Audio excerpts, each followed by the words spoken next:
సింపుల్గా అసలు ఎలాంటి మసాలాలు నూరి వేసే పని లేకుండా చికెన్ కర్రీ చేయాలని అనుకుంటున్నారా? సింపుల్గా అప్పటికప్పుడు అయిపోయే చికెన్ కర్రీ చూపిస్తాను రండి. ఒక కుక్కర్ తీసుకొని కుక్కర్లోకి 2 స్పూన్స్ ఆయిల్ అయితే వేసుకోవాలి. ఒక మీడియం సైజ్ ఆనియన్ని సన్నగా ముక్కలుగా కట్ చేసుకొని వేసుకోవాలి. దాంట్లోకి ఒక 2-3 వెల్లుల్లి రెబ్బల్ని క్రష్ చేసి వేసుకున్నాను. ఇది మంచిగా ఫ్రై చేసుకోవాలి. దీంట్లోకి చెక్క, లవంగాలు, హోల్ గరం మసాలా దినుసులు అనేటివి వేసుకోవాలి.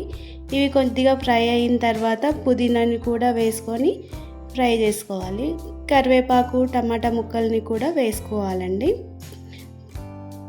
కరివేపాకు, టమాటా ముక్కల్ని వేసి మంచిగా ఫ్రై చేసిన తర్వాత ఒక 1/2 kg వరకు చికెన్ని తీసుకున్నానండి. దీన్ని మంచిగా సాల్ట్, నిమ్మకాయ వేసి కడుక్కున్నాను 2 సార్లు. దీన్ని కూడా వేసుకొని మంచిగా ఫ్రై అయితే చేసుకోవాలి. మంచిగా హై ఫ్లేమ్లో పెట్టేసి ఫ్రై చేసుకోవాలండి. చికెన్లో నుంచి వాటర్ అంతా వచ్చి మంచిగా ఆ వాటర్తోనే చికెన్ అనేది మంచిగా ఉడుకుతూ ఉంటుంది. చికెన్లో నుంచి వాటర్ వచ్చేంత వరకు మంచిగా హై ఫ్లేమ్లోనే పెట్టి ఉడికించుకోవాలండి. ఇలా కలుపుతూ ఉడికించుకోవాలి. తర్వాత నేను దీంట్లోకి ఒక టీ స్పూన్ వరకు సాల్ట్ అయితే వేసుకుంటున్నాను. సాల్ట్ని కూడా వేసి మంచిగా ఫ్రై అయితే చేసుకోవాలి. దీంట్లోకి పసుపు కూడా వేసుకోండి. పసుపుని కూడా వేసిన తర్వాత మరొక కొంచెం సేపు అయితే ఫ్రై అయితే చేసుకోవాలండి. ఈ చికెన్ని మనం మొత్తం ఫస్ట్ ఆయిల్లోనే ఫ్రై అయితే చేస్తామండి.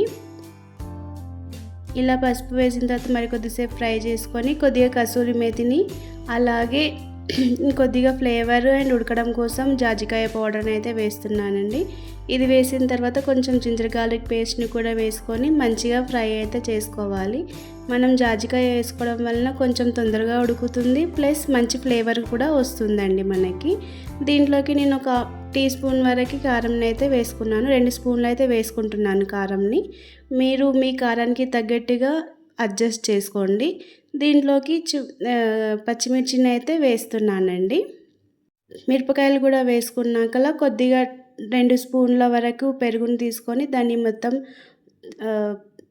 ఈ చికెన్ కర్రీలోకి అయితే వేసుకోవాలండి. ఇలా పెరుగు వేసుకున్న తర్వాత మరో 2 నిమిషాలు ఫ్రై చేసుకొని 2 గ్లాసుల వరకు అయితే వాటర్ని అయితే పోసుకుంటున్నానండి నేను.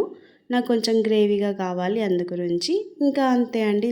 కుక్కర్లో మూత పెట్టేసుకొని 2-3 విజిల్స్ పెట్టేసుకుంటే సరిపోతుంది. చివరన చికెన్ మసాలా వేసి గరం మసాలా వేసి దింపేస్తే సరిపోతుంది. ఈ వీడియో మీకు నచ్చితే సబ్స్క్రైబ్ చేయండి, కామెంట్ చేయండి.